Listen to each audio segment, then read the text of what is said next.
Hey Copper Nerds, I've got something very different for the channel from what we looked at in the past, and what that is this way off-center struck Lincoln scent, and that's just the beginning of it, so let's get into it.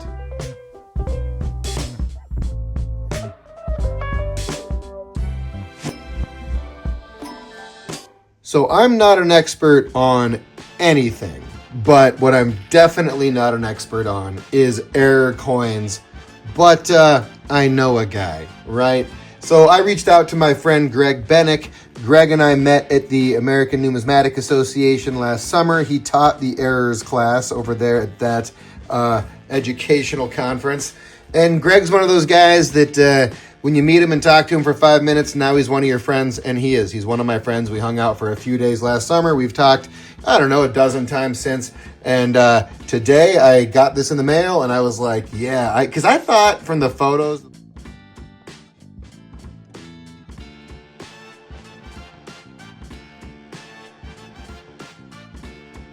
I couldn't tell if this was flat or dished like it is.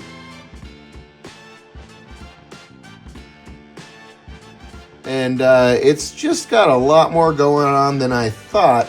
But first, before I tell you what Greg thinks we have going on with this error, let me introduce Greg. He is a professional entertainer, and he is a professional numismatist with an expertise in error coins. So the first thing I'm going to show you is a little clip from the American Numismatic Association. Let's look at that. In 1955, when the double die came out, it caused a frenzy. People started looking at their pennies. Do I have a double die? Do you have a double die? What is a double die? It was a new moment, a new discovery, and it gave opportunities for people to feel as though they were involved in something that was developing and new. Here's the good news. So can you. There are new discoveries happening all the time with errors. You don't need 50 years of experience. You can just pick something that interests you, learn as much as you can about it, and then use that information when you see something that looks out of the ordinary, looks abnormal. It might just be a new discovery. This is a weird one. What is going on here?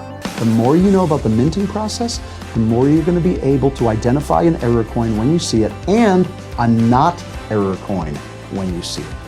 Whoa, what is happening? I mean, that's a ½ inch deep. You know what makes collecting really fun? Sharing and connecting with other people. Because when you can share not just coins with people, but stories about how they were made, how you acquired them, what they signify to you, your collection is going to be deeper and more enriching both for you and the person you share it with. Oh, and I mentioned that Greg's a performer. What am I talking about? Because that could mean literally anything. It's less risque than you're thinking, but let's look at Greg's performing. I have to juggle a blade and an apple and a tomahawk with a plastic hat. Here we go. Get set. Oh my goodness.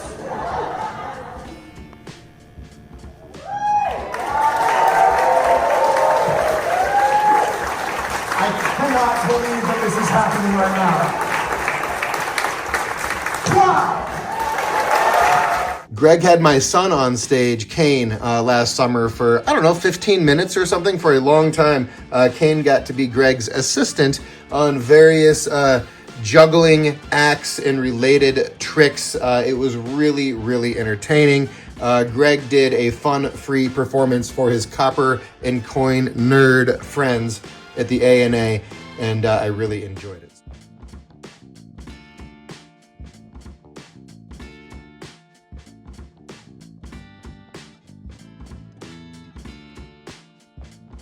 So, what does Greg think we have going on here? Obviously, we're like 50% off-center struck. Obviously, it's like out of the collar. Obviously, it's super dished, right? What's up with the reverse?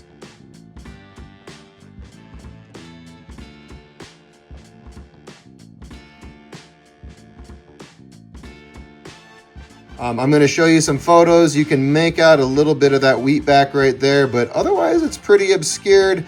And this coin does not show signs of circulation in hand.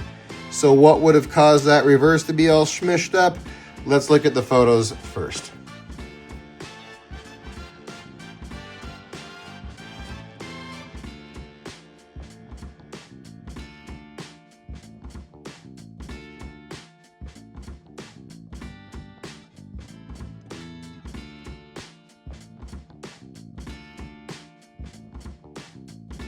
So here's the working theory. This blank planchet was fed in. About halfway, it was struck.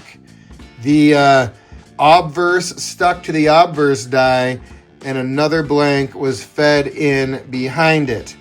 The reverse had been struck on the half that is flat here. And then with a blank fed in behind it and struck again, we smushed those details on the reverse, leaving us with this result following that Brockage interference. And this is just quite the specimen. I try to be transparent about what I spend on coins, whether it's thousands of dollars or not. This one was $35 to my door. Holy smokes. I've never gotten so much enjoyment in numismatics out of less than two $20 bills. So this is pretty exceptional. We're going to be digging into Lincoln Cents a little bit further. My daughter is making some guest appearances on the channel. She is a Lincoln collector. She's got her Wheat album and her Memorial albums complete. Her Wheat album, she has a nice altered counterfeit 09 SVDB, and she has a 1922 weak D in place of the no D, so she's technically 2 coins away, but we're going to work on remedying that. And then now that we know that the Shield pennies are going through 2025, we're starting an album for her there as well. I mean, technically she's getting some of that stuff for Christmas, but I don't think she's watching this, so all good. If she sees it, spoiler, sorry. But in looking into Lincoln Cents more, I found some of these errors that are magnificent and affordable. So I've already got a couple more coming this way that we'll be looking at together. Again, it's a new endeavor for me, but as I've mentioned before, again, I probably overshare, but in this tight economy and our family being self-employed, my coin budget has diminished a little bit, but that's what's great about numismatics is you can collect really cool stuff on any budget. Whether it's a 1 of 30 Sheldon 39 for, like $2,500, or a super cool, massive Lincoln Cent error for $35. No matter what your budget, you can collect really cool stuff in numismatics, and that's what I aim to discuss at this channel. Thanks for checking this one out. Feel free to hit me up in the comments.